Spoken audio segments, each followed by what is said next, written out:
भैया एकादशी के दिन अन्न में पाप को निवास होवे।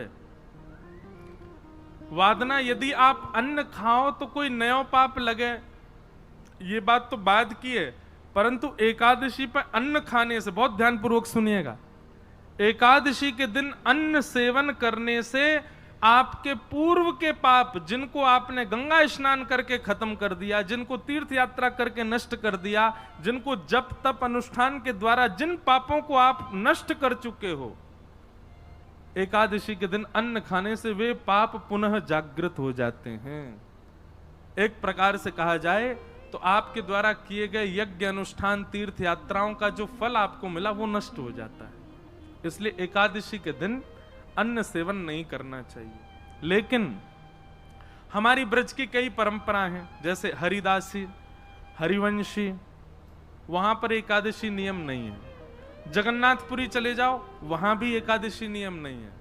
तो कई स्थानों पर एकादशी नियम नहीं है, कई संप्रदायों में भी एकादशी नियम नहीं है।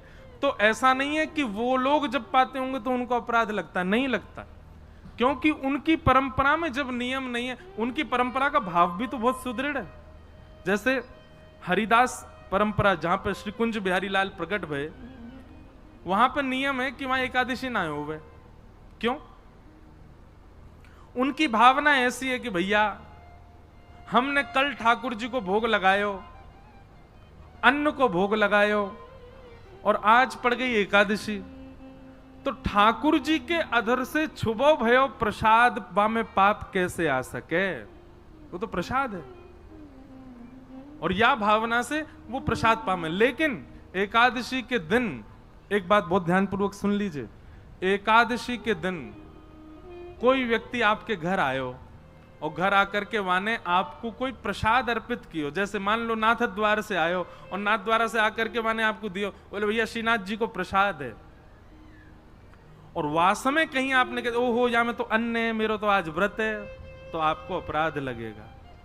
इसलिए क्या करना है, घर में यदि कहीं भी तीर्थ से, मंदिर से यदि एकादशी के दिन प्रसाद आता और उसमें यदि अन्न है, तो अन्न बुद्धि रखनी नहीं है, वो प्रसाद है। उसके प्रति अन्न बुद्धि रखते ही वो प्रसाद का भाव नष्ट हो जाता है, फिर पाप लगेगा ही लगेगा उसको पाने से। इसलिए कभी भी यदि प्रसाद ठाकुर जी का घर में आवे, एकादशी का दिन हो, तुरंत उसमें से तिनका ही सही थोड़ा सा जिह्वा पे धारण करके स्वीकार करो, उससे पाप नहीं लगता है।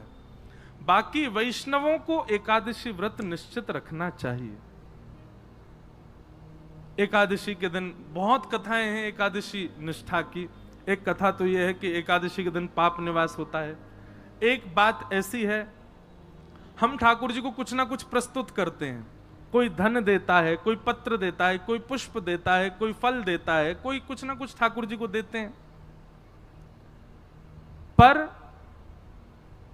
अन्न खाने से, अन्न सेवन करने से हमारी आयु घटती है, आयु कम होती है। और यदि हम एक दिन अन्न सेवन नहीं करते तो हमारी आयु एक दिन की बढ़ जाती है। इसलिए करवा चौथ के दिन माताएं बहनें व्रत रखती हैं और अपने पति की दीर्घायु नहीं, एक ही दिना की आयु मिले बेचारे, एक ही दिना बड़ो होता होगा मैया के व्रत रखवे से। तो हम क्या करते हैं कि वो करवा चौथ वाले दिन माताएं क्या करती हैं, पति को देख के जलपान कर लेंगी और फिर रात में भोजन कर लेती, मतलब अपने पूरे दिन भूखे रह करके जो पूरे दिन की आयु थी माताएं वो पति को दे देती। ठीक वैसे ही हम अपने जीवन के एक दिन को, एकादशी को, हम अन्न सेवन ना करके पूरे दिन की आयु जो हमारे पास बचती है, पूरे दिन जो हमारे पास शेष आती है, हम उसको द्वादशी के दिन अन्न सेवन करके अपना व्रत पूर्ण करके ठाकुर जी के चरणों में अर्पित कर देते हैं। नाथ, ये एक दिन जो मुझे मिलने वाला मुझे नहीं चाहिए, मैं उसको आपके चरणों में अर्पित करता हूं। एक प्रकार से हम एक दिवस, अपने जीवन का एक दिवस ठाकुर जी को अर्पित कर रहे हैं। एकादशी व्रत करने से पूरा दिन ठाकुर जी के, एक प्रकार से यह माना जाएगा यानी 24 घंटा भजन कियो, अगर एकादशी व्रत रखते हैं तो एकादशी व्रत करना चाहिए।